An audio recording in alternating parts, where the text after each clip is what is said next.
Gotta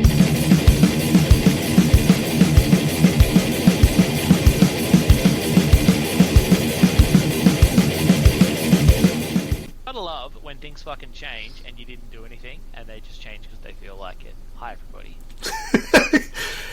He's not wrong! He's not wrong, folks. He's not wrong. I realise I haven't even done a sound check. I was running late today, so I've done nothing.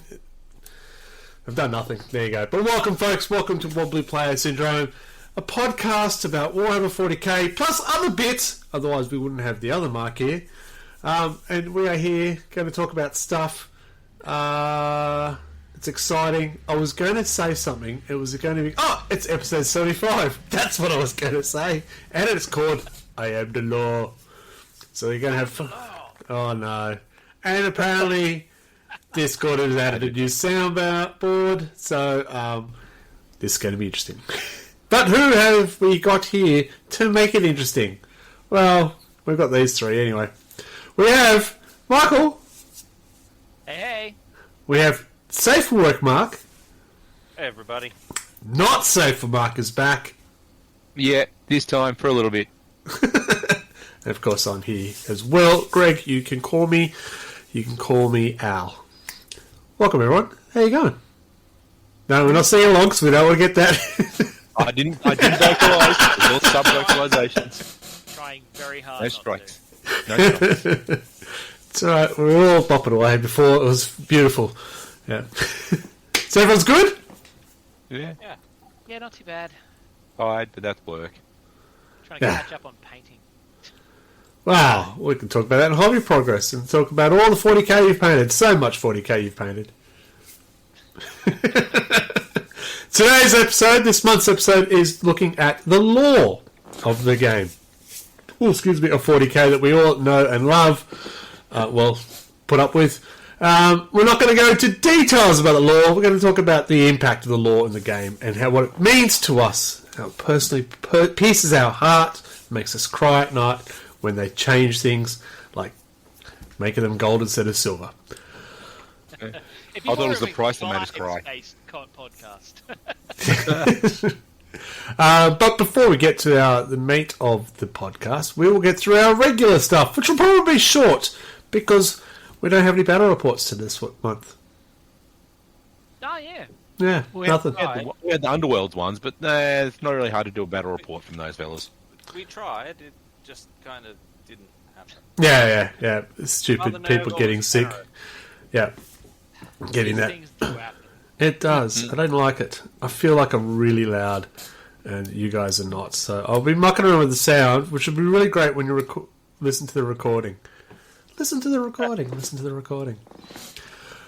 Right, so let's get on with the normal stuff, and I'll stop talking because everybody likes that better. Hang on, bastards. We'll get on to new releases with Radio Mike.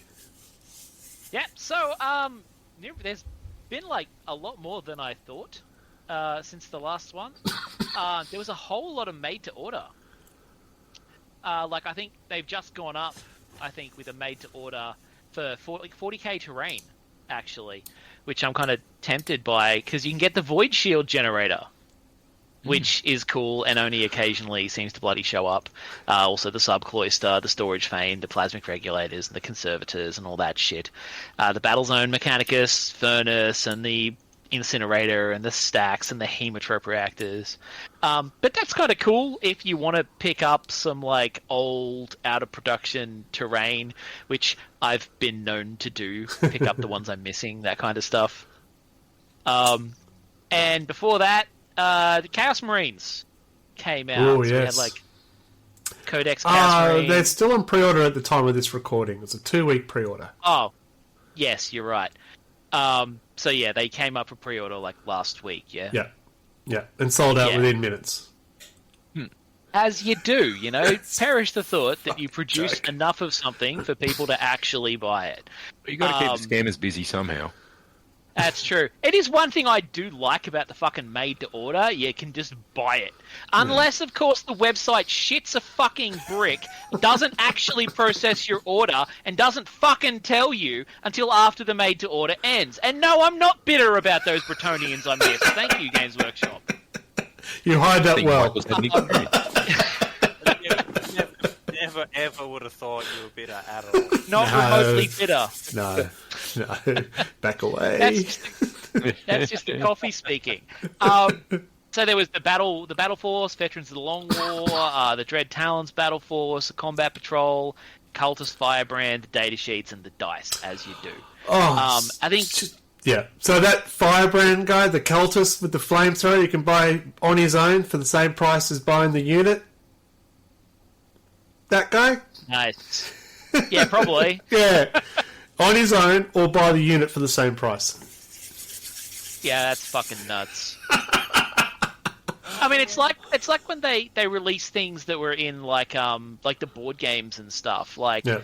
I bought fucking what was it, the Arena of Death game or whatever it was they had, because it had like 4 Age of Sigmar characters that were like over $50 each, and it cost like $60 or $70. Yeah. I was like, that's crazy that those, at that kind of price point. Yeah. Oh, But yeah, there was, I think at the same time we had the made to order for all the Tau bullshit. Ah, So you yeah. could get the Tau, the Tide Wall, and the shoulder pads, and Onvar, and Ornshi, and Long Strike. And I think they also had Captain Badrock and Zagstruck from the They Orcs. did, in because the they're same no thing. longer in the Codex. Yeah. And I think it was before that we had the release with Codex Tau, all of that new Kroot bullshit, the Lone Spear, the War Shaper, the Trail Shaper, the Flesh Shaper, the Rider, the Rampages, the Carnivores, the Hounds, Yeah, they all went the pre-order Combat as Patrol, well. the Dice Yeah. Box, and the data cards, all that shit. Feel the love for And then Tau. before that, no one likes Tau. And before that, the made-to-order for the Orc Dreadnought, the Blood Axe Commandos, and the Knobs. Oh, I've still got Everyone my loves Blood Axe Commandos. I've They're still so got those good. ones. That's one of the first models I painted, those guys. They're really fucking cool, eh? Yeah. Like, I've always liked Blood Axes. Yeah, same. If I was ever going to do Orcs, I would have so many Blood Axes. I love Same. That would be fun. them. I just love the idea of Orcs pretending to be Imperial Guard. It's great. yeah. Speaking of the lore. And before that, we had some Horus Heresy stuff. There was a Light Sentinel Squad, Basilisk, and Medusa box sets. Yeah. And I think they also announced in some previews the Gene Steel Occult stuff Yep. and the Sisters of Battle stuff. Yes. Shame Anto isn't here to talk about what he liked about the Sisters. I think he was excited by that, wasn't he? He was excited that the new unit, which is the Canoness with jump pack and new jump pack minis, is the way he wanted to go Are the, for his sisters. Nice. Are the fucking Seraphim? Blade Guard What are looking they called? motherfuckers, are they new? Oh, I The didn't. Sisters with shields and maces that are in that box set. No, I think it's I've never just. seen 'em before. I think it's just the Canoness and the jumpy ones are the new Okay, models. I thought... The shield ones were I the must last have- release. No, I must have missed when the Celestins Sacrestants came out, because I was Yeah. like, oh, I didn't see those before. You must have missed it. You blink. Yeah. Oh. That's all right. Speaking of the lore, I recently saw some art of Sisters of Battle, and I was like, why has that sister got a black carapace? And someone was like, oh no, they do now. And I looked at the Sisters Repentia models, and yeah, they've got fucking black carapace plugs in their arms Right. and legs. And I was like, that's weird. No, what They was don't have a weird black carapace. is what I heard. Why do they have a black carrot face? I was going, what is he talking about? That's what I heard. Just Don't saying, worry. you need a black carrot face to shoot down Germans. I was very confused. Just putting it out there, I heard it properly. I knew what he was on about. Glad someone did. Yeah, because I was very what? And Then you got upset they didn't have a black carrot face. And I know I've been out of 40k for a bit, but I thought that's a new one. Carrot face. That's a new Imperial force. And then, sadly, Radio Mike was cancelled in episode 75, going on a racist rant about carrots. Vegetables. Oh dear. But yes, so it was the preview. It just went past the weekend. I don't think anyone's surprised that it was the Sisters and Gene Steelers Codex has been announced because we knew it was coming. Yeah. We knew they were the next books. that new Canoness looks cool. That Benefictus, the new Gene Stealer, looks cool. I have no idea if I'm going to crack out my Gene Stealers or not. I'm probably more likely to play the Votann, despite the Gene Stealers probably being a more effective army. Well, who knows what they'll do? It's only there's only one new model for the Gene Stealers. That was it. Yeah, it looked like there was one new model. If the Sacrosands weren't new, then it's one new model per army. Yeah. Yeah. Which is a bit lame. Yeah. But now that the Sisters have been announced, 11th edition next week. Although I've got to say, I'm kind of tempted do they to pick count up. as Imperial agents? Have they got... What the? Oh, right. No, it was the last time the Sisters came... Oh, no, it was the World Eaters came out last time, and then it was New Codex. It was the Sisters before that. Oh, man, I feel sorry for those World Eater players. Like, I think they got to use their book for a month before... Yeah, I was like, haha! Yeah. Yeah, that was harsh. Oof. They're Yeah. probably still just playing 9. Oh, I think they just made him angrier. Because, that's a smart idea. Yeah, you got to summon don't think Angry they- Ron. Yes. I don't think they can be angrier. Well, I didn't hear much about the Gene Stealer cults, but I did hear that the Sisters only had 4 detachments in their book, where most books have been running more than 4, haven't they? I know Chaos had 8 detachments.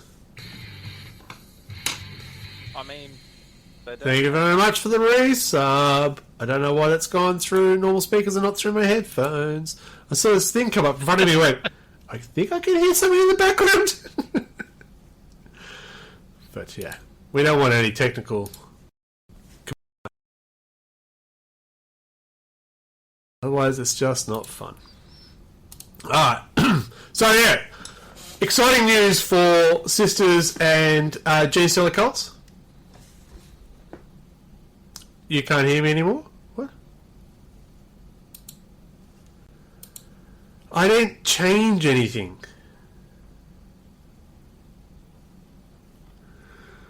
Dwarf we were talking about, Grob Ring the Rob. Oh yeah. There's Is that better? 500 and Grombrind.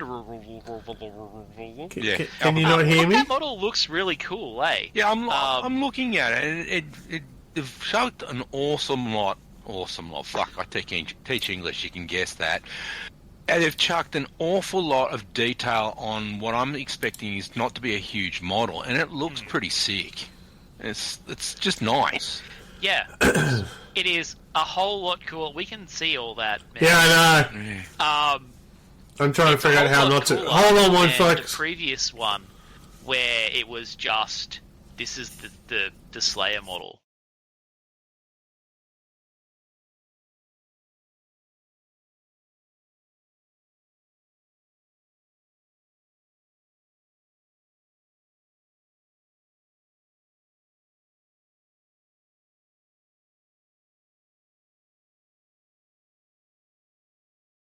Oh, because Alright. there's a delay on Yeah. the stream. Am I back? We've got sound. We've got hear you. sound. I can't see you. Yep. Oh my god, I Oh, God, we love can see you. technology. Yeah, you're back. Welcome back, episode 75. Glad to be here. No issues whatsoever. You saw and heard nothing. Literally. Move on. Well- He didn't apply the correct oils for the rite of activation. Now you know why Yeah. AdMac are on the bottom of the success rate. I was going to say, for a second there, it was this. Oh no. Oh no, I know. And I'm going to blame Man, Isabel's sub. Yep. But I'm back. You're scared now. Well, you didn't Yeah, miss it that. was I was just talking like- about the dwarf. Yeah, we talked about the Grombrindle model. Yep. I don't know how much of that ended up recorded. Yeah, no, that was really funny because you were just like, oh, Parrish thought that there'd be technical difficulties, right? Yeah, and then it just dropped. It's a case of, And then I don't have a be right back sort of interrupt, so the screen just cut in front to stop for panic! I see what happens when I come back after a long period of not being Alright, on the let's stream. get to hobby progress. God damn it, let's get to hobby progress. Hobby progress! Adam's on here and he had nothing. So I have to do something. I have something. I completed some Scarab Occult Terminators. And I also finished my second warband for Underworlds, the Sepulchral Guard. God. Yep. Yep. Close enough. Not Sepultura, because that'd be much more fun anyway. So I did experimented with some stuff on the skeletons, because I couldn't tell you the last time I painted skeletons, but I was happy how they came out. Roads come out nice. That was an Now I've got experiment. Sepultura stuck in my head, god damn it. Roots, bloody roots. It's good. It's good. So that's what I've been doing. But apart from that, studying and Nurgle got me. So, yeah. Well, Radio Mike, what has he been doing? That's not 40k! Yeah, I got very distracted by a big pile of, like, Battletech stuff, so I started trying to paint some clanners. Although I did try to get back to my Berserks, and then I discovered I'd run out of blue, and I couldn't actually get any more work done on the Berserks, so I went back to starting to put paint onto Battletech stuff. Just because it's a cool little game. And they're pretty, they're little models that are interesting to paint, small units. Oh, that was all? Okay.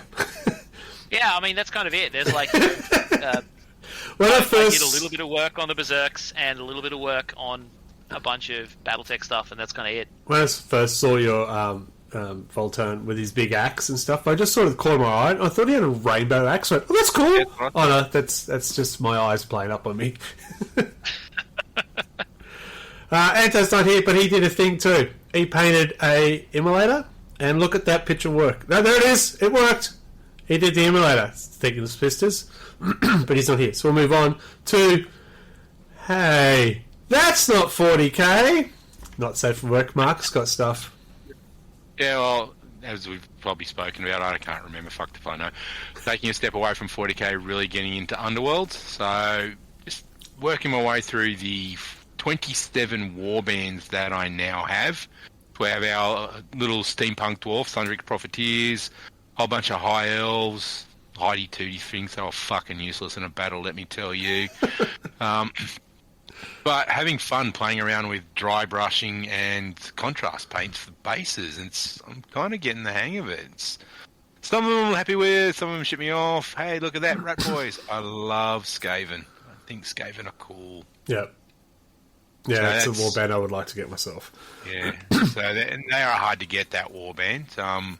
Yeah, a bunch of assassins, so going for the whole Nindri Black style. I thought for that one a bit of fun. My giant undersea elves, which were cool. If I had read the cards properly, I could have used them a lot better than what I did. I didn't do very well with them either. Yeah, that squid is a monster if we use him properly. Got to remember to use him properly next time. He's really cool. I think the next one, undead. So Nagash has rejected some undead, so just playing around with fleshy colours and dry brushing on those fellas. A little bit of fun with some stuff there, playing with electrical effects. Now, hopefully it's my next one, which is my favourite. Holy fuck, what did I do with it? Oh, yes, there's the bondage goat with the yellow crab claw. So, originally he's supposed to have mostly black, and I painted him up mostly black, and damn it, does he look like a gimp goat. It's just disgraceful the amount of bondage gear that thing had on him. So, chose not to go down that genre and picked a few other colours. But yeah, really enjoying painting the Underworld bands. Nice. Very good. And we'll do all the battle reports now. That's done. Well, I do have the scores from our match when we played you, me, and Anso in our 3-person game. Yep. So we had 2 games. So Greg was riding with Fast Riders, which is a Stormcast group. Hexbane Hunters was Anthony, which is a group of mercenary hunters. And I was running with Undead Ghosts. In the end, that was after the 3 rounds. You got a win for 8 points.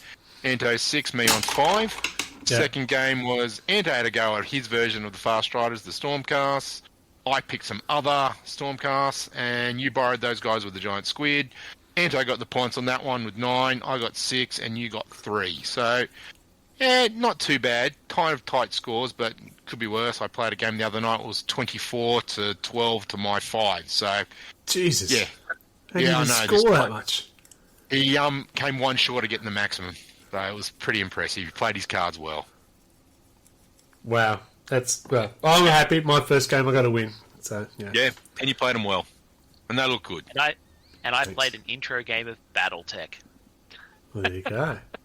There you go. I jumped around shooting someone in the arse with an AC-10. As you do. We all hope that's Oh, that's in-game and not just real life. I'm wondering where he's keeping the autocannons Yes. otherwise. Yeah. Astro Boy style. Yes, shooting people with AC-10s in BattleTech, not in Minecraft. Yeah. Makes sense. Let's go to a break and then we go talk about the stuff we want to talk about. Jawohl. Now, let's see if this works. We haven't done so well so far with technology, but here we go.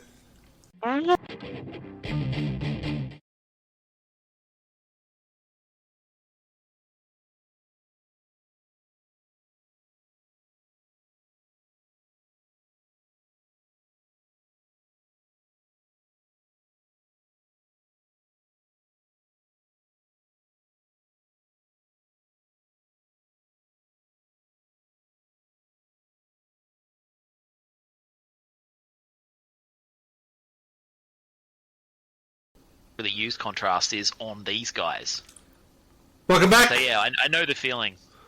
Welcome back to our unpaid break.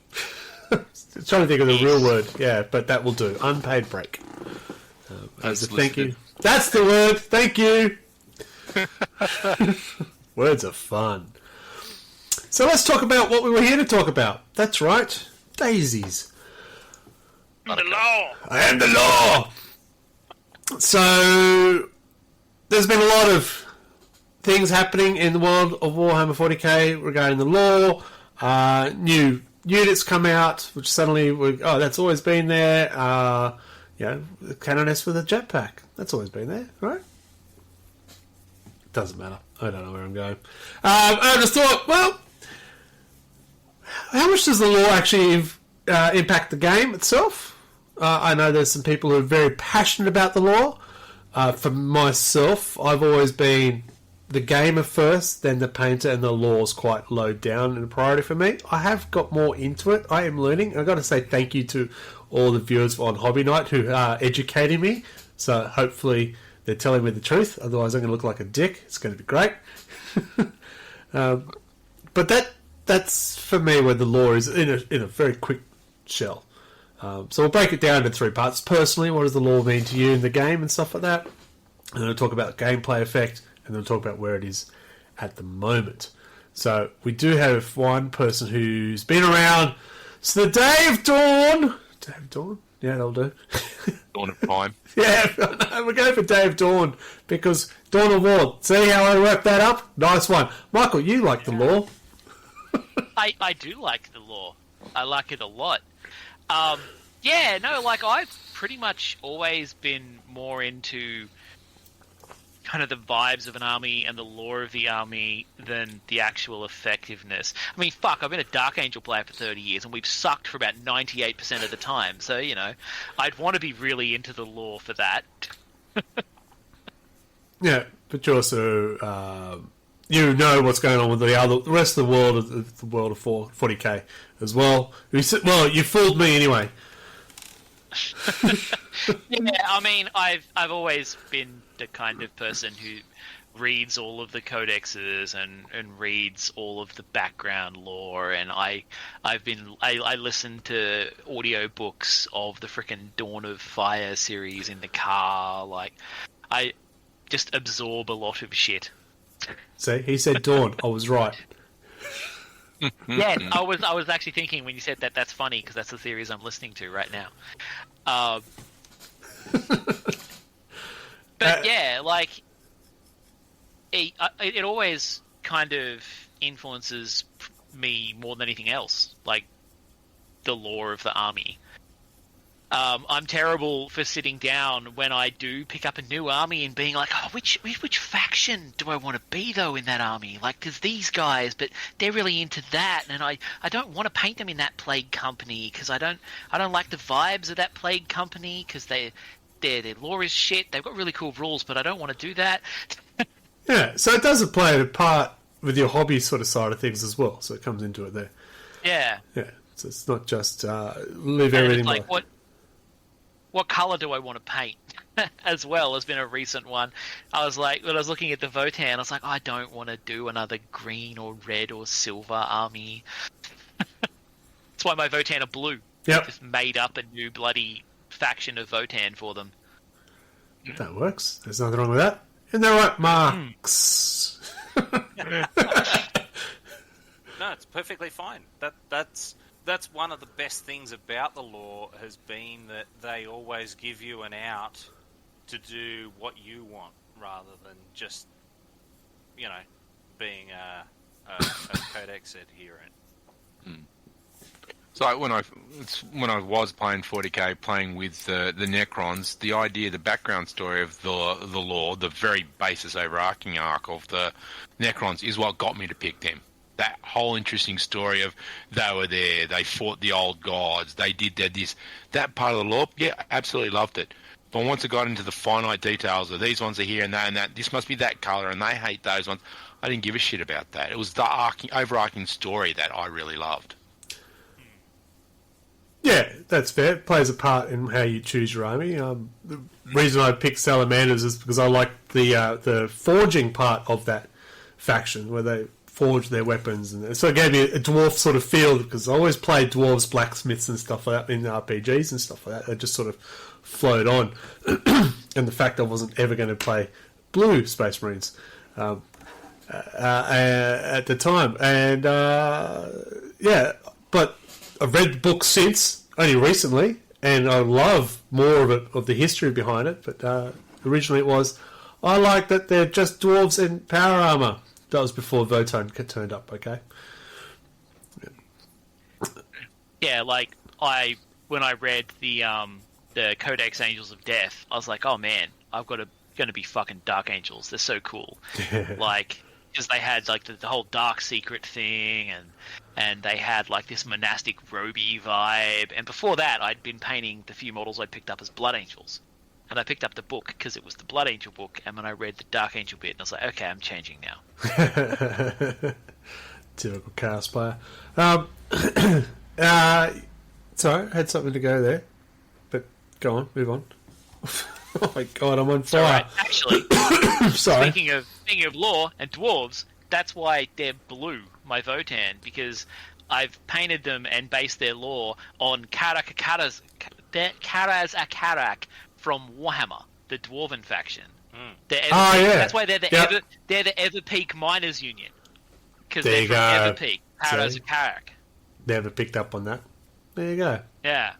Didn't play Their enough symbol, Fantasy. when I have actually painted it on them, is the rune for Karaz Akarak. There you go. Didn't pick up on that. Yeah, like I said, dumb lore shit. I played dwarves for fantasy, but yeah. But And I remember the language. Yeah.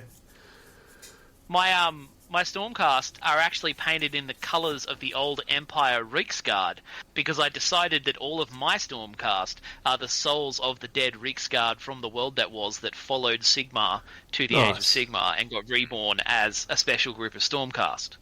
So Nice. they're all painted in the exact same colour scheme as my Reiksguard Knights. Well, That's they're using a rewriting of the law to kind of introduce the, as I've been calling them, the Psycho Stormcast and Vermintide coming out now. It's like they're no longer Sigmar's Super Golden Boys. They're slightly tarnished, so they come out with silver. It's like, I love it. They've come up for an excuse for people who want to go. That's what mine are. I saw that. I was like, those are just my guys. Because mine are in silver with gold trim and red cloaks. Yeah. You know? That's all your idea, mate. Yeah, and my favourite Stormcast, my one's in that Sotek green, which is, that greeny blue, that marbly green marble effect. So, yeah. The one I Law's try to good. do. Yeah, the law's good, but I don't feel it should ever enforce you along the lines of how you paint and how you run it. Well, I think it's... Oh, yeah. Yeah, and that's where I talk about the personal part of the law and how it affects you. But they've always given you an out. You've always had that, the Lost Legions, or you have, the make your own faction type stuff. And I think they've done a really, really good job over the last 30 years of cultivating that. Yeah. Like if you're a very rigid and you go, okay, this is my faction. I bleed Ultramarines or Blood Angels or Imperial Fists. Here's your stuff for that. And if you don't want to go on that, well, we got all of this stuff over here for you to, do whatever you want. Yeah, and even like since the early days of 40k, they've always pushed the paint your shit however the fuck you want. This is all a guide. Do what you want, they're your models. They've always been very strong on that, and it annoys the shit out of me when people get uptight about it, about other people's models. Yeah, you see it sometimes on forums that say, can I paint it this way? So I'm going, paint it the fuck you want, however you want. Nobody's got the right to say no. Just go nuts. Yeah, it's weird. But no, you're right. They've always... Sorry. Go on. It's only annoying if it crosses over into gameplay problems. Like these are Space Wolves. Oh yeah, no, they're just they're Blood Angels, and they've got Blood Angel decals, and they're red, but they're Space Wolves. That's annoying. Yeah. No, I agree with that. But we'll get to the gameplay side of things. There are people out there. Like I remember when I started building my Imperial Guard, I did build a lore behind them as well and where they came from. So they weren't jungle fighters; there was urban fighters instead. So hence the blue and grey outfits instead of the green and stuff like that. I don't remember any of the history I made back then. That was back in second ed. So I know they got stuff. They do stuff, and they're blue. But for me, it was just a similar thing. Yeah. I think it's great when you can get invested in it that way. I know there's if anyone watching should look up Black Sword. He's got a whole chapter of Space Marines and very big history. I should find the link and publicly advertise him. But he's put a lot of effort into it, and it's a really great story behind how he's built it and stuff like that. So he's gone that extra step. I'm not just playing Blood Angels. I'm creating a chapter and building a whole history for it as well. I don't think I can do that now for any of my factions. I know my Drakari are not a standard faction, the Blinded Eye, Cult of the Blinded Eye, which is not a faction of any sort, but that's just how I built them. When I was looking at building that Dark Admech back in the break, I had a whole set of lore behind that. They adapted some of the technology they found from down Tezzeret or some arc or whatever of Necron nature, and that started slowly corrupting them, which made them want to get more and more, and so turned them even more dark. And I set up my whole set of lore for it, and in my mind, it gave me a good explanation of why I wanted to go down that line with the paint scheme and stuff that I did with it. So it worked for me. I found Black Sword's link, so I'll put it up in chat. And the paintwork is beautiful as well. It's very good. And when I see him next, he better give me some money for all this publicity. Unpaid advertising. Things for friends. I actually did a similar thing with my Heresy chapter that I was doing, because at the time, Oz30K had like a website for everyone who was involved anywhere in the Australian system of campaigns. And so every army got a section dedicated to them. So it's like, okay, this is the section for the second chapter, 2nd Battalion of the Dark Angels, who, every single character I ever fielded, I wrote up, this is his backstory, this is who the character is, this is like details of all the shit that's happened to him and all the battles I've done. And then he died and this guy took over. I had a lot of Praetors die. I kept challenging fucking Primarchs and losing, so I had this really weird Terran-based Dark Angel battalion that was slowly getting crushed the fuck out. It just reminded me, I remember putting a lot of effort into my dwarf characters for fantasy and stuff, So I used all the, because that was when they had the books with the runes in it and the alphabet in there so you could create and stuff like that. And it was, You can make really cool, unique items using the rune magic. Yeah. It was sick. Yeah, it was good times. Let's reminisce. Oh. So, just you're the Underworlds player. What is the lore regarding in what's going on in that part of the world? Oh, jeez.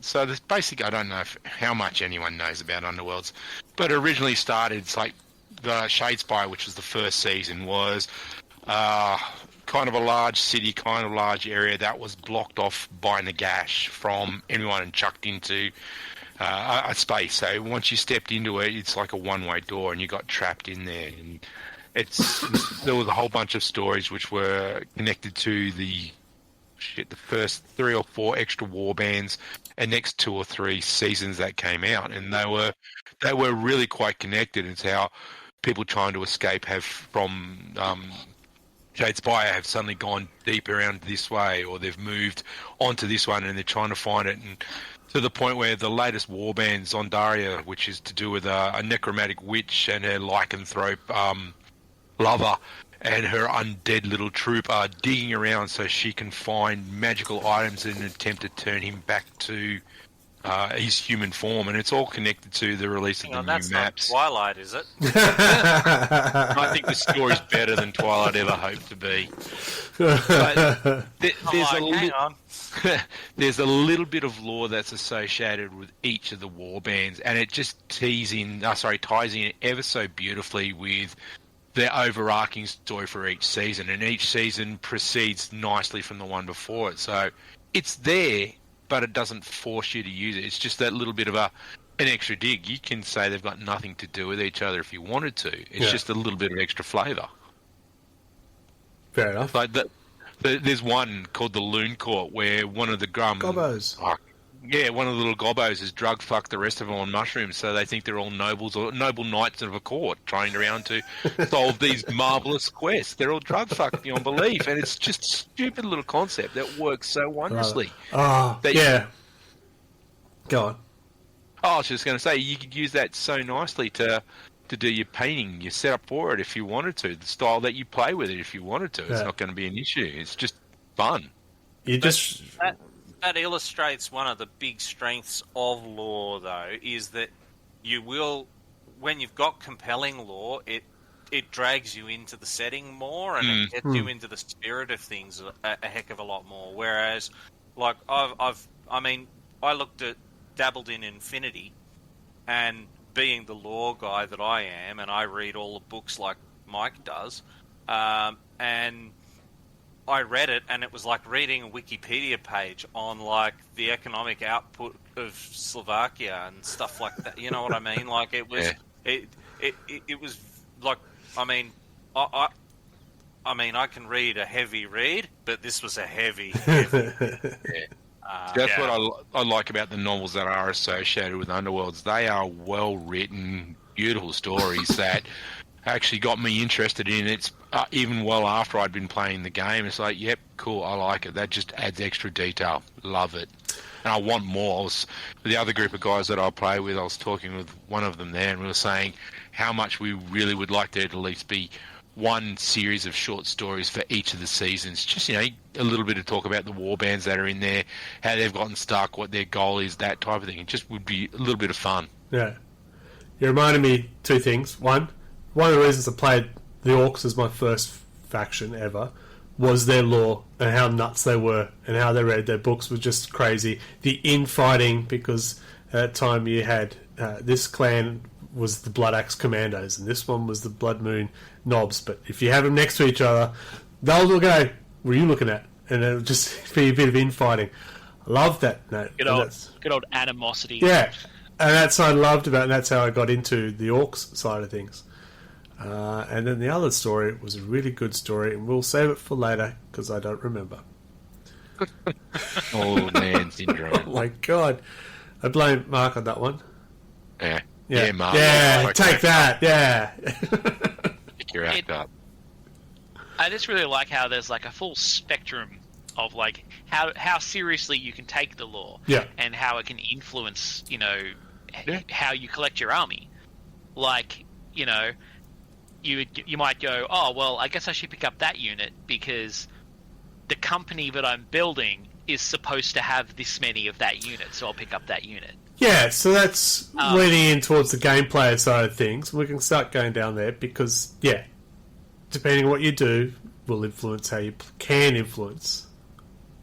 Let's try that again.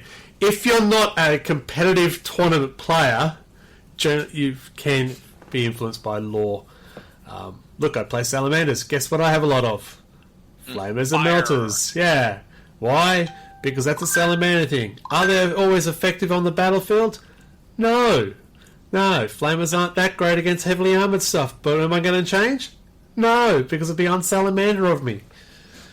Yeah. And to be honest, flamers are just cool. Like, and yeah, you know, and these kind of lore elements do sort of feed your enjoyment of playing certain mechanics and stuff too. I mean, I have famously posted many times about missing vortex grenades. Or any template weapons. Yeah. And, you know, a lot of these things don't do good things for you. No. No. Yeah, some of them were a bit of a double-edged sword. It was always fun when the vortex grenade drifted back towards your own guys. Yep. Alright, so how much does lore actually affect the gameplay of the game? Well, not much. Not a huge... Well, I think in some instances it does play into some of the balancing that they do, because they do... Because, I mean, classic example, 8th came out and they sucked all of the flavour out of every faction, and it was, right, here's your standard set, and everything played the same. And people howled from the rooftops about, you know, Blood Angels aren't Blood Angels, you know, all Marines are the same, you know, all of this stuff. And so I think it does have sort of a bit of effect there, but I mean, you know what I mean? Like there's, I think it's a sort of a broad strokes thing. You know, nobody is going to change the way they play because suddenly they retcon Dante's armor to be green instead of gold or something. You know what I mean? Something like that. You know, there's going to be somebody out there that is picketing out the front of GW over that. But, you know, it's not going to... Nobody playing in the Vegas Open is going to give two shits. Yeah. You also got to think about part of the thing that turned me off 40k for a while is when they started doing those. I can't remember the words. When they release an update, which was a book which had, you know, obviously a few updates, a few point values, a few time ups for the forces, but it was a whole story. Yeah, so like. What's the name? Psychic Awakening. And the supplements.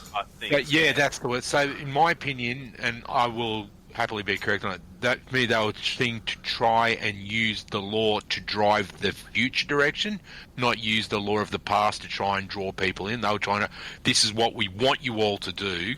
This is our story. Go with it. Yeah. So I'll pause you on that one just because after we talk about the gameplay, I want to come back to what you're saying is how they're driving that side of the game and stuff like that. Yeah, that's cool. Yeah, but you've hit it on the head, but not just too early. Come on, you've gone too early again. Oh, what a surprise for me! Oh well, outrageous. Think of baseball. Don't tell my wife. Don't tell my wife. Oh, she knows.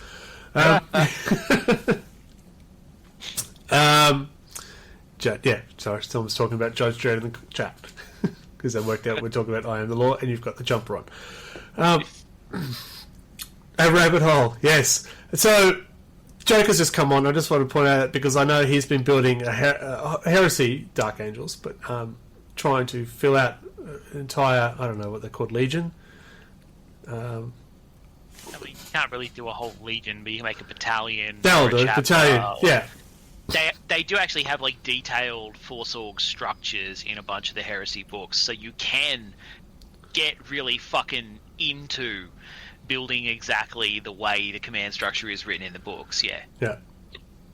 There you go, Jack. Gave you a plug. Sorry, I'm just going to cough more speak amongst yourselves. I'm just going to mute myself. No worries. That's right. I'll But be it's busy. like, exploring the BattleTech stuff has been really interesting from a lore perspective because there's so much fucking detail in some of the books. Some of the source books get very, the production facilities of Luthien Arms Corp on this planet produce this many of this mech. So it's like, okay, if I want to play fucking House Marek, House Marek have a lot of fucking, what have House Marek got? They've got lots of archers, lots of awesomes, lots of crusaders. So it's like, these are the units that you could be taking if you want to build a lore-accurate House Marek force from the year 3050. Yeah. Dumb detail that you can get into. But Genero's point, right, we're talking about how if you wanted to play, how your codexes in the old 8th edition became very plain and very vanilla. There was no character between any sort of the factions. Now, what we have now is we'll take Space Marines because they've got the most non-chapter variants as well. But you've got the codex for Dark Angels. Yay! Got a lore behind it. There's how the Dark Angels play. Here's the detachment, how they play. Or you can play them like a normal Ultramarine detachment. You don't have to play them as a Dark Angel detachment. Which I find strange, but anyway. But you have that ability. Again, it's not forcing you to play to the law of how Dark Angels must play. Like, is there any real specific bonus that you would get from it? If you don't want to, why should you have to? Well, correct. I think that goes back to the other Mark's point, is where you can paint them and do whatever you want because they're giving you that out. So I might love the Dark Angels miniatures and I want to paint them the green with the robes and flame, but I don't actually like the lore behind it. I actually want to play more like just like a salamander because everyone wants to play like a salamander. So And then you can just say, okay, well they're they're an offshoot of the original Salamander. Well, you don't even have to do that. You can just paint them as Dark Angels and say, I'm playing them as a Firestorm detachment. Speaking as like the really fucking crusty old Dark Angel player, that's why they're green. That's the basic idea for why they're green. They misprinted a model as a salamander, and they said it was a Dark Angel in one of the books, so they just changed the color of the chapter. Oh, there you go. That's funny. Allegedly, that's what happened. Because there was like a couple of years where they kind of swapped between black and green, and then they became green. And allegedly, it started because someone put a fucking green model in and mislabeled it. That's funny. There you go. And even that can be part of your dumb stuff can be like that. It's like how I've got a red Ultramarine. They're called Tech Marines. Only one. We're calling him an Ultramarine. He's definitely not a Blood Angel with the Ultramarine's chucked on his shoulder. But, Yeah. But he's now... cool. He's been legendized. It must be cool. That's Don Taicus. Don Taicus, he's a captain. With a melter gun. There you go. They're rambling. I'm just going to nod. Nod, smile, don't look away. And this is the thing, is that, you've had that opening to sort of add your own sort of stuff to the lore, really. You can very much, just throw the book out and do your own thing.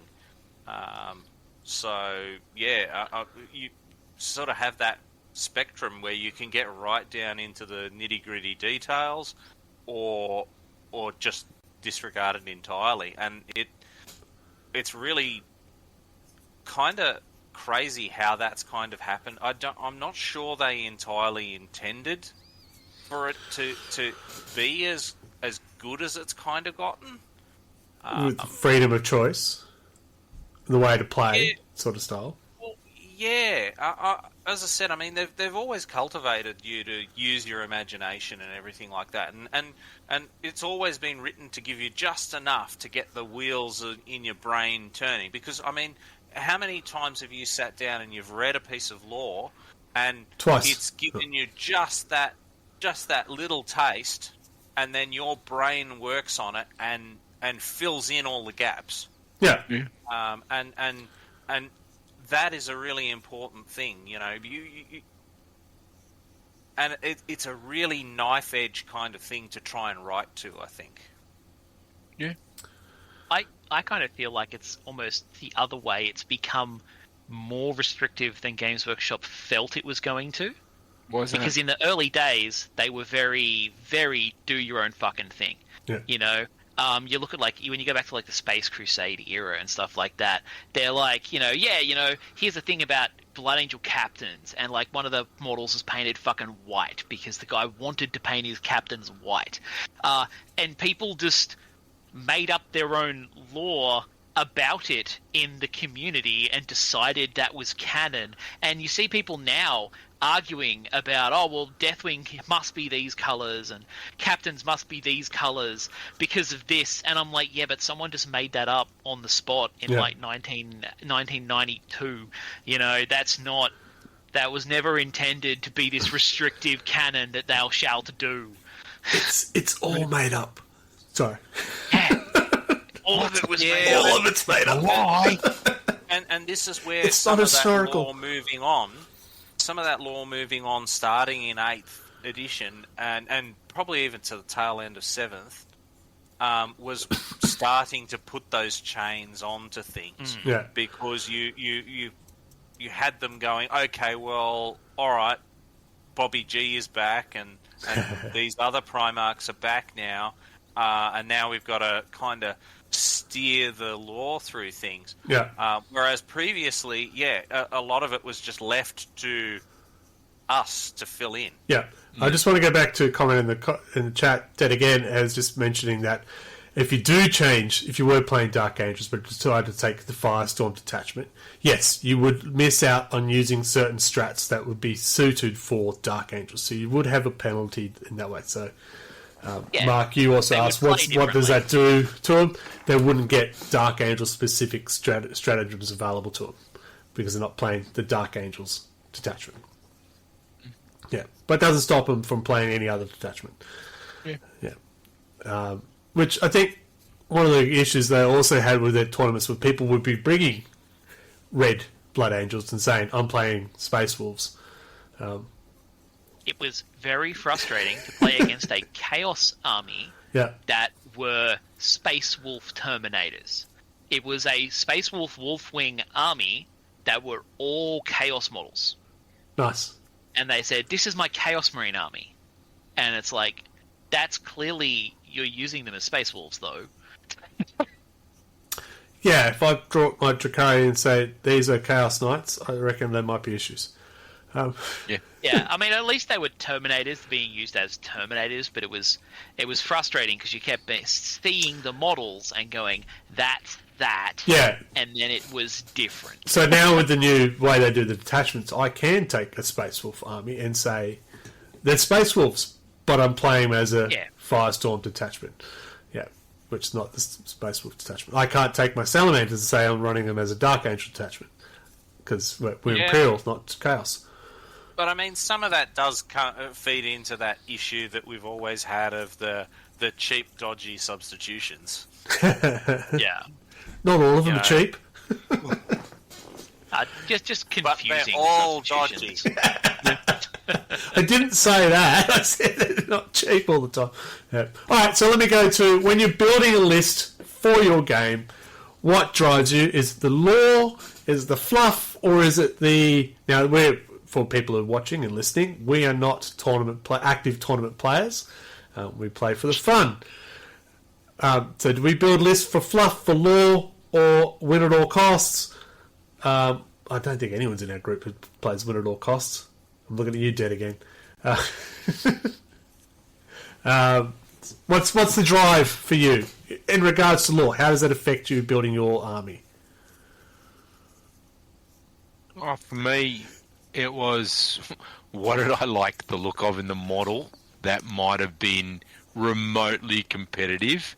I didn't give a fuck about the lore. I just wanted to enjoy my models, play with my toys that I wanted to play with. I did not give one fat fuck about the lore. Yeah. But having played with Necrons, it wasn't really that much of a sticking point if I didn't follow along with what the law had said along. I didn't have the issues that were with some of the Imperial forces that Dedian was putting in for detachments and all that stuff. I could just put a bunch of fuckers there together, and it was no big issue. Yeah. Yeah, I don't think I've ever really taken too much lore into account when it came to building a list for really anything.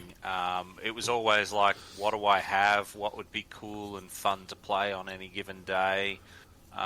There might be a little bit of, hey, you know, X person is bringing more tanks or more Terminators or something like that, and I might twiddle it around, but it was never, okay, I have to have this many things because Codex says, you know, they have that. Mm. Yeah, I might have made a theme every now and then, but it might have been a vehicular theme or a particular type of troop that I wanted to just lay down on the floor. Like, I wanted to play a Spawn army one day. As I remember, I put down as many Necron warriors as I could legitimately get away with and just blanked the rest out and took the needy from not having those things there. I don't think I've ever seen anything in the lore about that, but it was cool to me. Yeah. Michael? I in the last couple of years, I've kind of had probably 3 kind of broad categories of army. There's either been, these are new models, and I want to use my new models. Yeah. Or the other one is, I feel like I want to take these guys, the whole army is going to come from the company that captain is from. So because I've sat down and spent many hours charting out a Force Org chart for all of the models that I have. So all of my Dark Angels are assigned to companies, and I know which ones are from which and which based on. I think about this too much. Yeah, no judgment here. The other here. one is if I absolutely definitely want to fuck someone up, then I will build an army to fuck someone up. But I very rarely do that. Usually, it's one of the first 2. Yeah. Just warn us about when it's the third one. For me, I think the Salamanders is the only one I really build a deliberate fluff of. Flamers. Yeah, my sergeants will have hand flamers. Are they useful? Fuck no. But, yeah, why give him a plasma pistol? It's a salamander. He needs a flamer. The rest, no, there's not a lot of fluff building. I know I did the witches, my Dracaria witches only, but that was just me going, I'm going to try and do something different. And am I paying for it? Absolutely. They are shit. But I did it. And it wasn't based on law. It was just, want to give it a go. But yeah. My last couple of Apocalypse games were, this is the entire third company with some armoured support. But you're right, I build themed lists, so a bit of fluff and stuff like that. So for the Imperial Guard, I might go, you know what, I'm going to go heavy infantry because I just love swarms, sorry. Yeah. Or I'm going to do all tanks. Sorry for the people on the other side, but that's just how I feel. It's not because of the law, just because I feel that's how I wake up that morning. Yeah. But of course, it is definitely, it's my new toy. He gets on the field first, and watch him die in turn 1. Yeah, when I got a bunch of Heresy bikers, I spent the next couple of months playing entirely Ravenwing armies. When I got a bunch of Heresy tanks, I was playing entirely Ironwing armies. Yeah, that works. I did build an ugly list the other day of 3 winged demon princes and 3 non-winged demon princes, plus Mortarion and bloat drones. That was it. See, the other thing, though, is that would you have found those models and those setups as cool if you hadn't enjoyed the lore originally? Not remotely. No, that's a very good point. Yeah, and this is the thing, is that the lore is what sort of drags you to the side, and then you kind of come up with cool stuff to do with it, you know. And I guess that's part of the role that it plays, is that it because, as I said, I mean, GW could just sell the models. They don't have to have any of the books or any of the rules or anything, really. that's a good point. Yeah, well, I picked up Death Guard. That was 8th edition, wasn't it? That came out in the box set. That was 8th, and I had no interest in Death Guard. I think I must have gone halves to someone and gone, I'll take Death Guard. I want to cast something. Why not? Play them, read more about them. Oh, these guys are fucking awesome. And just read more about them and got more enjoyment. So I got the models first, then learnt about them. Yeah. So it was good. But yeah, Salamanders was lore first, read about them. Orcs. Well, orcs are orcs. How can you not love orcs? Yeah, like I just feel like at its best, playing around with the lore helps you tap into that kind of childlike storytelling aspect of playing the game. Yeah. You're not just fucking rolling dice and pushing things around and trying to beat the other person at a luck-based dice rolling game. You're telling an interesting story about this weird-ass fucking army you've built fighting against this other bullshit, and it makes it more enjoyable if you're into that kind of thing. But you're right, because if you take away the lore, it literally, it's just a board game with dice and some miniatures on the table and see who can roll less ones. Yeah, basically, and I mean, you look at all the battle reports that people do up that are these epic essays, as seen on Facebook, RLG 40K, and essentially they've been pushing plastic toys around and rolling dice all afternoon. Yeah. But you've created this narrative through the whole thing, and as I said, the lore sort of directly feeds that kind of content and stuff like that too. So the lore has no direct impact on the game, but it gives the flavour to the game. Would that be? Yeah. And it can become reciprocal too. Like a great example is my captain Sandalphon, who over the period of years playing with Nathan, I would stuff would happen and my captain would be like the only thing that survived, or he would flee off the table. And one day we kind of realised, you haven't killed my captain in like ever. And it became this game of cat and mouse, where the game became more for Nathan. It was more about killing my captain than it was about winning the game. Yeah. And so I was doing different strategies to try and keep my captain alive, or try and kite him to different parts of the table, because I knew he would come for the captain, even if it was strategically a stupid move. Yeah. And I would do things like get him near the edge of the table so he would flee off the table and not die. Just reading some comments at the moment. Dan again's putting up that we should have a no-holds-barred tournament. That would hurt. Or play some narrative games that are linked somehow. Yeah, narrative games. Making your own lore, I think, is a great part. Which is what you're doing there with the Sorry, guys. I am still recovering from a bit of a chest cold, so I apologise for the coughing. Promise that's the last one until the next one. Yeah.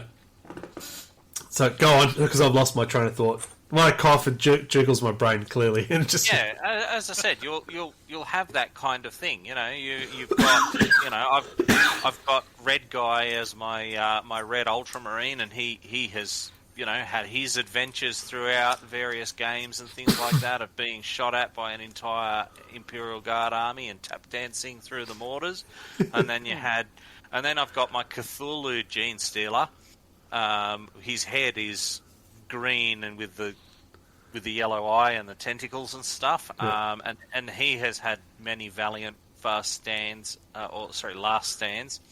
And even dumb stuff like doing car park shenanigans with the land speeder into a piece of terrain because it just happened to have the tiniest sliver of line of sight through to pop a rocket onto something. And as I said, so the lore sort of gives you the basis, and then you play a game, and then that feeds into that sort of pool of lore, and then it comes back around again. And as you say, you get that reciprocal kind of additional sort of payoff really from it. Whereas if you just rock up with your models and you roll some dice and don't take any of that into account, I think you lose a lot of flavour from the game, and it really sort of becomes a bit soulless. Yeah, you need to be getting something else out of it at that point. Yeah, tournament players. So let's move on to the lore where it is now. And we'll go back to Mark's, the other one, comment that he started on before I smashed it on its head. Do you remember what you were saying? talking about how they were doing. I can't remember the names for those books. So basically, Spider- And some Awakening. supplements. yeah, that one, where they were trying to use the law to force directions of where they were kind of wanting you to go, and it. What was it? The Battle of Terror was the one that I think that really pissed me off the most, because you could tell they were trying to push the law as hard as they could so that the Imperial forces would win, backfired against them. Where Oh, the global event. yeah, Yeah. and you could tell they had everything prepared, that they wanted the law to end up saying this, and they had to scramble. And then, that Psychic Awakening and the other ones that are just coming out. Oh, here's a brand new book. It's got all this fantastic lore in it, but we really want you to do it. And it was forced. I don't think it was necessary. And I really found it to me, it seemed like a desperate scrabble to try and get people to go down, to follow a direction they really would want people to go. And as I said, that was my impression. Well, I agree. Not everyone's going to agree with that. Ultimately, to sell more miniatures, right? So Yeah. if they're forcing I mean- a flavour, they're trying to make you get interested about buying A, B, or C. For a long time, the official line has been we're a miniatures company, not a game system company. Yeah. We want to sell models, But I feel like they've kind of been trying to walk a bit of a tightrope with regards to stuff like that, because for the longest time it was do your own thing, do whatever, but the universe never advanced, and the story was just the story, and it was very static. Whereas they've been trying to put a plot in, but to put a plot in, they need to kind of give us story elements that we don't get a choice in. Yeah. And that's where you get that, where it runs up against this, people going, I don't want to fucking do that. That's not the story my army is telling. And so it can be very frustrating if the story is compelling your army to do something else. Or the story so or the I kinda- lore has moved on and it's killed off certain elements of an army. Cough the squads.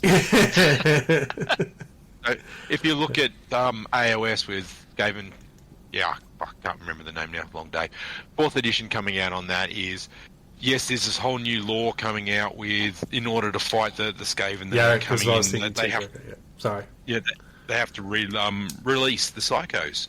But they're not saying that you can only use the Psychos. They're well and truly saying the old ones are still valid. Go right ahead, play with them. If you want to go down this line with the lore, do it. But you don't have to. That's the direction I would like to see GW go with 40k. Instead of saying, here's the lore, do it. Yeah. Go with the AOS version that they seem to have set up saying, you can, you don't have to. Cool if you did, but you don't have to. That's what I think is that. I've always felt that... Sorry. No, we're all going. We're all coming after you, Mark. Well, I mean, the thing is that 40k, have legends and stuff. Yeah. So a lot of stuff, and this is what kicked me out of my Ultramarines ultimately, was that everything had to go Primaris, and you were getting a really suboptimal rule set for those old miniatures. I mean, yes, you can use them, but, there's only so much disadvantage you can sort of take to use. You can absorb. I think with the firstborn, secondborn, whatever you want to call them, they've changed that with 10th. Like, they have a place in 10th. I think you will eventually see them gone. Like, they've got rid of half the Eternals, Stormcast, before just recently. I'm not sure if that's actually a thing they're doing, though. Like, You don't because they're think? like, oh yeah, we've gotten rid of the old... A lot of people are saying, oh, you can't use your old Liberators. I'm like, why the fuck not? They're still Liberators. No, It's the a stats- Liberator model. Yeah. Like, there's Retributors that are being shown in the new box set, and apart from the model looking differently, so far the scuttlebutt is you can use your old ones, Oh, they're so just it not was- the Psycho ones. Oh, okay, and that's all it was. So it was just the model range that was destroyed, not the actual rule set for them, so you could use them. Yeah, because a lot of people are saying, oh, you can't use your old models because they've released new versions of the Stormcast Oh, no, you can Liberators. you can the use them. Stormcast. But did they change the scale or anything like that? No. on them, No. or- Exactly No, the it's same. just updated the different models. codes? They're essentially just updating the models. Yeah, pretty much. Yeah. Yeah. That's Wow. what people are mad about with the that. Stormcast. There's a Okay. Sequitur, an AOS Stormcast Sequitur, exactly the same size model as the brand new ones that have come out. Yeah. Am I disadvantaged for using him? Nope. Huh. He's just not going to have. He's not going to have that psycho factor that the new ones are going to have. Because I could see it being, like using original Terminators as a really good example here. Like the original Terminators are tiny little things. Yeah, I refuse to play mine. Are like twice the size, and that can have effects on the battlefield. Yeah. Yeah, with the Stormcast, the newer models are more streamlined armor. That's really the only visual differences. Retributors still have. Yeah, that's right. The Retributors still have the same big hammer weapon. The Sequitors still have the Soul Style mace or whatever it is.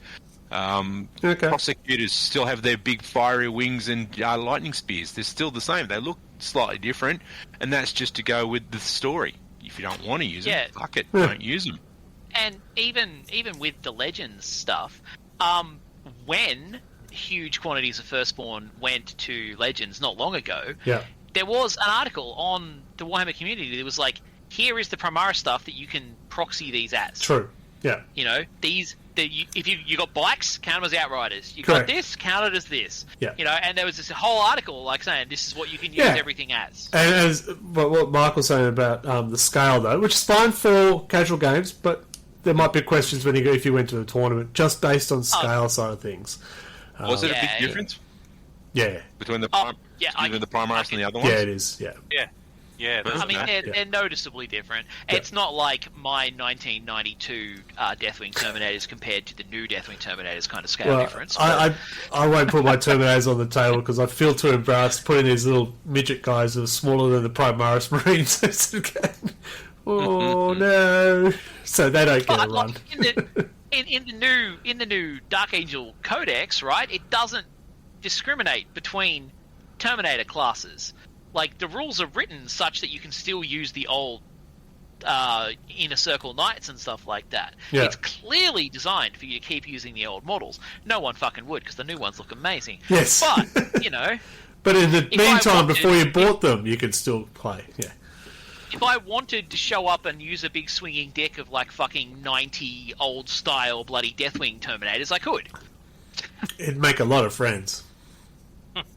Yes. Alright, so where's the lore going now? Like, with the 40k, we've got this big... We had 10th edition. What was the big 10th edition box set? Oh my god. Oh, it was Necrons, wasn't it? No, that was last one. That was Indomitus. No, that Indomitus. was This is nine. Tyranids. Oh my god, yeah. The Leviathan is Tyranid now. now. Yeah. But is the story moving forward? Oh, we're getting... Well, I mean, we've got new Tyranids based on the new Hive fleet, so they're moving the story forward on that. Which, to bring back the example of the previous one, where they fucking lent their hand heavily on the scales to get the result they wanted. As I understand, GW were really fucking mad that the Terminator, that the Tyranids won that, but they made the Tyranids win that because that was the result they got. Yeah. Which was a great example, because there's been many, many, many examples throughout the last several decades of GW putting their hand on the scales to make the worldwide campaign come out the way they wanted. Yes. Yes. Well, where are those? Yes. Well, it's been fun times. I mean, I hesitate to call it progress on the lore, really, because a lot of it really feels like they start a thread and then just sort of leave it. Psychic Awakening. I thought that was an example of that. Yeah. Where they kind of seem to start on something and then it just sort of ran out of gas almost instantly. New edition came out and it was forgotten. Yeah, it didn't feel like it directly connected to everything. Although I suspect that it's probably supposed to connect to the Cicatrix Maledictum, because there was a Psychic Awakening and then the Warp split open. And they never directly correlated the two events, but perhaps we're supposed to connect them. Yeah. Sure, I like miniatures. I like to roll dice occasionally. Yeah. Yeah. Okay. So, But some of the advancements in the lore has been Gilliman's back. The Lion came back. He woke up. We've had some of the Chaos ones. Angron's come still- back. They're trying to I'm still waiting. force Abaddon to become the new Horus in the storyline. I mean, that's always been the storyline. Yeah, I know, but they're actually doing Abaddon's something. Supposed to become. It was always Abaddon will become Horus in the next Crusade, in the Yeah. next Black Crusade. That's Well, where that was the big thing. Is that here is the new Crusade, and that sort of petered out as well. Here's the new Necrons dynasties come from beyond. That was for 9th edition, and that just Yeah, the petered out. Silent King. Yeah, the Silent King. Here's all the new Dynamids that have come out of not hiding, but you know. But what has that done with the actual story itself? Well, Wait, fuck all. Has it done See, the anything thing to the with- game itself? Sorry, not the story. Yeah. the thing with the Tyranids is that they have been sort of this gradually descending upon the galaxy kind of threat. So they. It's not they just popped up. It's more of the big swarm is arriving, more so than hey, you know, MacGuffin comes out of random moon type thing, you know, and they've done a reasonable job at not painting themselves into a corner, really, on a lot of it. Yeah. But a lot of these progressions are really fluffing about at the edges of things rather than really sort of giving it an oomph. And you I know? think they're kind of still stuck in the intro phase of the era Indomitus, because in 8th edition they were like, you know, this is the new lore for what's going on with the Marines and the Chaos Marines. Yeah. And then they were like, in the next one they're like, okay, this is the new lore for what's happening with the Necrons. And then in the now they're like, oh, this is the new lore for what's happening with the Tyranids, because you can't just do every single faction at once, No. because then several factions get glossed over, and so they're still kind of going through and like, this is the era Indomitus lore for this faction. So we're kind of, I feel like we're stuck in that phase for probably a couple more editions at this point, before they can really engage and move the whole universe forward again, Yeah. which is very frustrating because there's threads I want them to fucking do something with, and I can see why they're not, but I fucking want them to. Well, and see, this is where you know you could potentially decouple the lore from the game a bit and just go, right, this is how we want the story to go, and just go hell for leather on the lore, but not tie like your big box releases to that, you know. Yeah. I think their problem is they know that when it's not tied to the releases, it doesn't sell. Yeah. Correct. But we'll also The big business establish that we will never know the conclusion of this because we'll be dead by the time they get there. Yeah. But we'll also establish that the actual gameplay is not tied to the lore. New miniatures are, definitely, but Yeah. it's not going to stop us playing if they don't move the story forward as quickly as want. Well, clearly Michael's frustrated, but still playing. Yeah. Yeah. Well, I mean, I say as I spent the last 6 months painting more BattleTech stuff than I have, you know, painting GW stuff. But that wasn't because of the game. That was because of fucking other hobbies getting in the way. Yeah. But actually, it's interesting because from the lore affecting the gameplay, right? A big complaint that Space Marine players have had for the entirety of existence, ever since God was a boy, is Space Marines are not fucking powerful enough. You know, you read the books, and the Space Marine is like tanking anti-tank shots with his nutsack, and then you play the game, and some grot stabs you Space Marine with a knife, and he dies. Right? And so people always have been really mad about that. Yeah. And realistically, if you look at the game, most editions of the game have been balanced around a Space Marine is average. Yes. Instead of a human is average. And that's really annoying because that's really unhinged from the lore. But Is it? there was an Because interesting one. Yeah. I almost thought they went with humans being the baseline. No, They no. are in terms of what the stats are, but in terms of the balancing of every army, The Space Marine is Marines it. are the Yeah, average. the yardstick is the Marine. Yeah. Yeah. There was actually a really cool thing back in the 90s in one of the White Dwarves. They released a set of rules called the Movie Marine rules. You may have heard Nathan bring it up. And Movie Marines was they wrote a special version of the Marine Codex that was, this is how Marines play like in the books. Oh, wow. So they played like fucking Arnie from Commando. Oh, like, just you know, watched that. you played like a 2,000 point game and you got 10 Marines. And like the heavy bolter, like the bolt guns fired like, you know, auto cannons, shit like that, and Yeah. they had like multiple wounds, and they took their saves on 2 dice.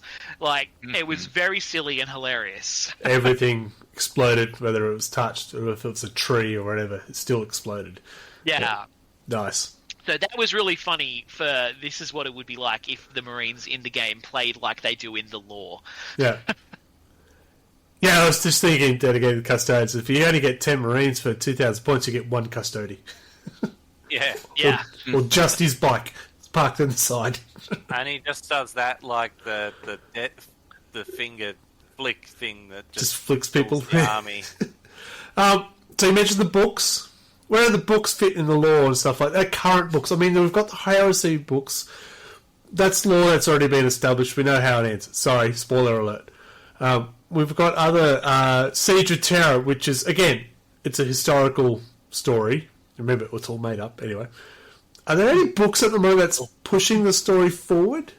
Well, you did have the series of books that came out with Bobby G coming through, where it followed the Indomitus Crusade and some of that stuff, which was pretty interesting, and I'd kind of like them to continue that. But yeah, you know, see previous rant. Which one? We've had so many. We would never rate this show. But yeah, because it's what Godblight was the last one that I got for that, essentially you sort of had. I mean, yeah, it's hard to kind of talk about it without spoiling stuff because it is a really good book. Yeah, like I've been reading the listening to the audiobooks of the Dawn of Fire series, and Which that is following the Crusades as they go out, and it actually has a lot of really interesting stuff about the Primaris and about how their integration into the chapters and how they were accepted and how the Space Wolves are fuckwits and the Black Templars are morons. But there's a lot of really interesting stuff in there about the background lore of the new generations of Marines and the interactions within the Imperium of the different groups, like how the Custodes kind of want to assassinate Robert Killerman. That's a really interesting one that comes up in the books. Fair enough. Because they don't trust him, because they don't trust Primarchs, because they were there the last time. Ah, good point. Yeah. So yeah, the leaders of the Custodes keep trying to figure out whether or not they should kill him. Yeah. And it's really interesting the way it expands all this stuff that's not remotely fucking touched on in the codexes and the game. So each codex has a lore part to it, the fluff part. How often do they actually move forward? Like they might pick up... Yeah, they don't move forward very often, do they? So it feels like the same sort of story that I read in the previous codex, which I read in the previous codex, which I read in the previous codex.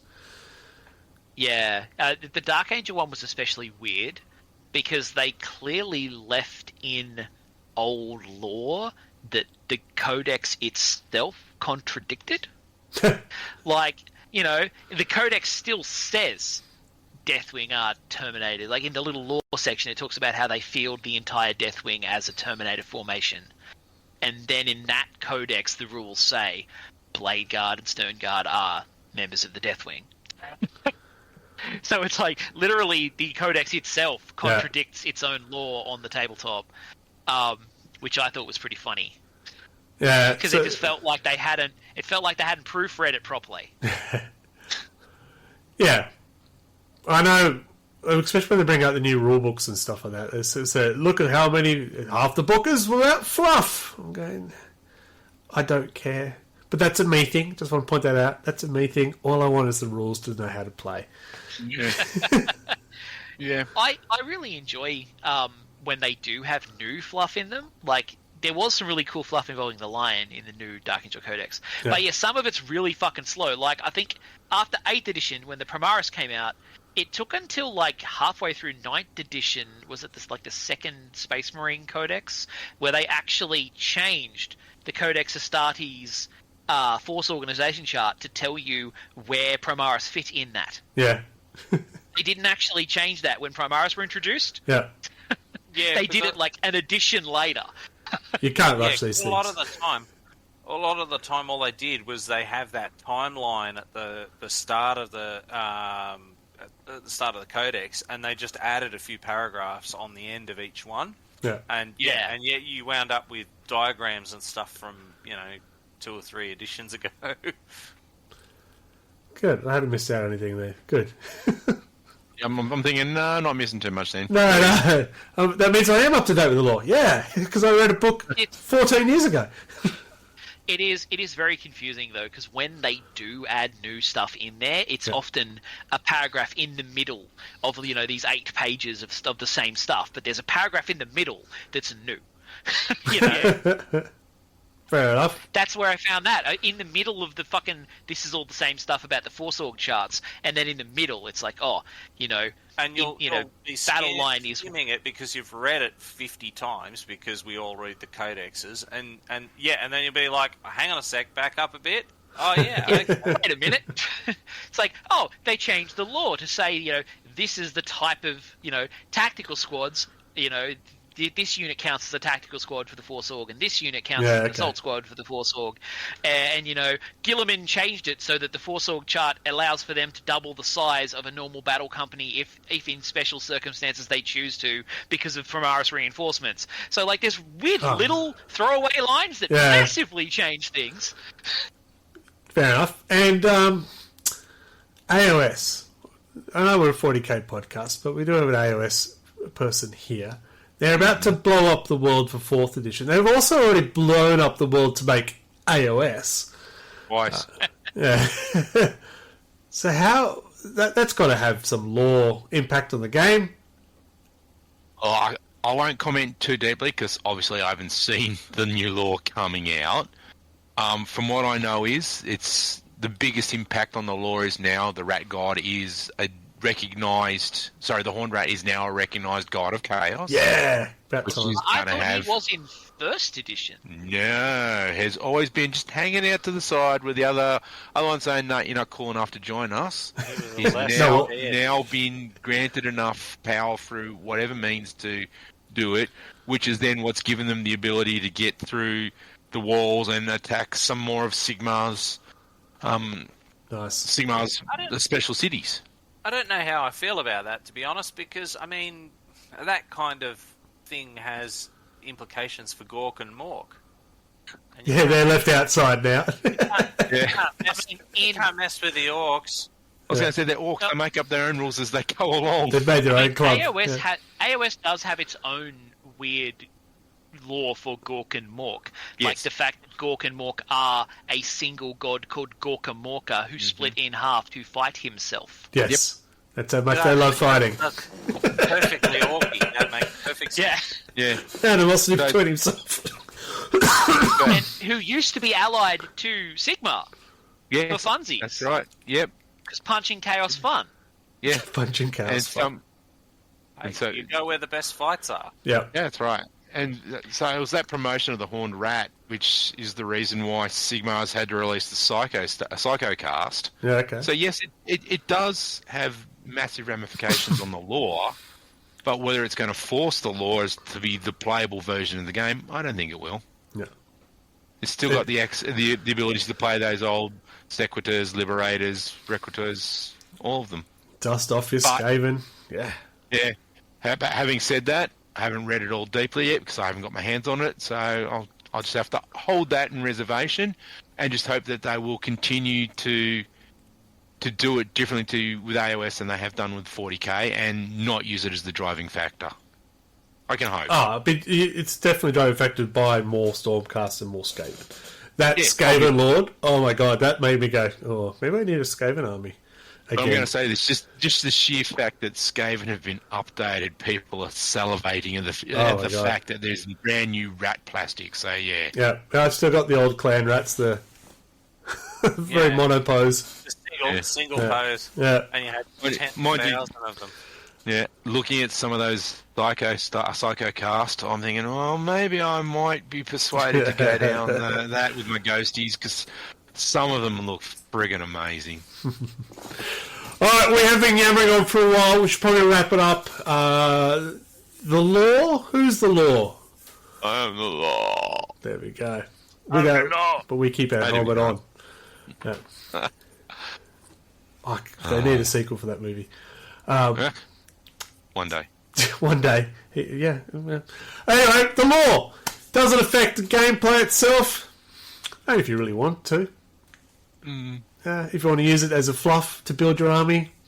Does it affect how you roll the dice? I wish it did. It might roll better. But no, it doesn't. Unless you're Eldar.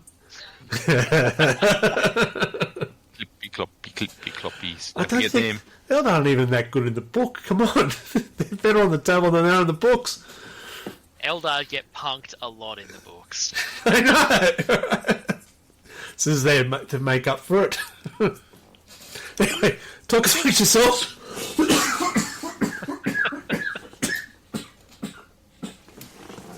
Oh dear. Yes. Here it is. Oh my god. So I think that's also why I need to go. Before I die in front of you. It's going to be good. Okay, so where are we going to go with that? The law. Tell us about the law, Mark. Short version. Mark, if I point, it's not going to help, is it? That's other Mark. That's the other Mark. Original Mark. Original Mark. I'll Safe be work, Mark. agree. Quick comment on the law for you. It's great. Love it. Really helps with the motivation for the game. The other Mark? Use it if you want it. Don't feel driven by it. Michael? Yeah, like, use as much as you want, or don't use as much as you want, you know? Make an all-female Space Marine army if you want. Fuck people who dislike it. Just, Oh my God. It's for funsies. Yeah. Hang on. All female storm. That sounds like Stormcast. We've got those already. And if Yeah. you want to get super cardigan-y about it, Rogue Trader had female Marines. I know. They did. They did. Anyway, let's not go down that way because we were going to try and sign off, not start a new rage. As I said once more, we're going to say it again. The most popular figurine for Stormcast was a female commander. Yeah. Well, that's the end of that. Yeah. Law is what you want it to make it to be, and how you use it, it's up to you. But, yeah, the other part, as we've just highlighted, you can't dictate law to other people. If they want to play that way, they get to play that way. Simple as that. Yep. Sounds good to me. Yep. Alright, folks, we're going to wrap it up. Thank you very much for everyone who joined us tonight and had their rant and rave on the chat. I'm sorry I didn't get to all of them. Basically ignored everyone talking about Eldar. Sorry, dead again. We love Eldar. It's fine. Safe work, Mark. Say goodnight. Oh, don't say goodnight. Tell us about the socials. it's gonna They're all confuse. RLG 40k. If you are watching through YouTube, please hit that like and even that subscribe button. That'd be wonderful. We are delving into the world of YouTube, so any of those clicks will help us become more popular than my son's YouTube channel. So, yeah, small things in life, right? Gotta meet the kids. To any of my students that are watching, go to fucking bed, you stupid dicks. We've got a test tomorrow.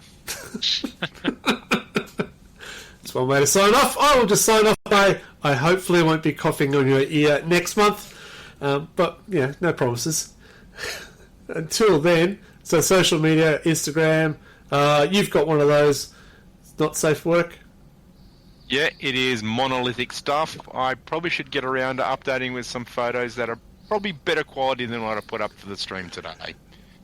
You should probably make it more popular. Yeah, come on. Red Belly Black is my Instagram. You can find me there. You can also join me at Tuesday, Thursday nights for Hobby Night. We'll paint stuff and chat. about the law, and I'll tell you how wrong you are. Salamanders are the best Marines. How about Underworld? That's Wednesday night, aren't we? We're doing that on Wednesday. Yeah. Yeah. Depends if you're sick or not. This is not sick. I don't know what you're talking about. Yeah. It's the 3 packs of cigarettes I smoke a day, clearly. Fair Yeah. enough. Don't do it, folks. I don't. But yeah. Alright, ready, Mike? Just shut me up and sign us off. Oh, good night, Michael! Good night, Mark! Good night. So, are you the law? Whether you slavishly follow the codex or make up your own special soldiers, it can really add some flavour to the game. But even if you can't decide what to paint your plastic soldiers, you can always join us next month for more Wobbly Player Syndrome.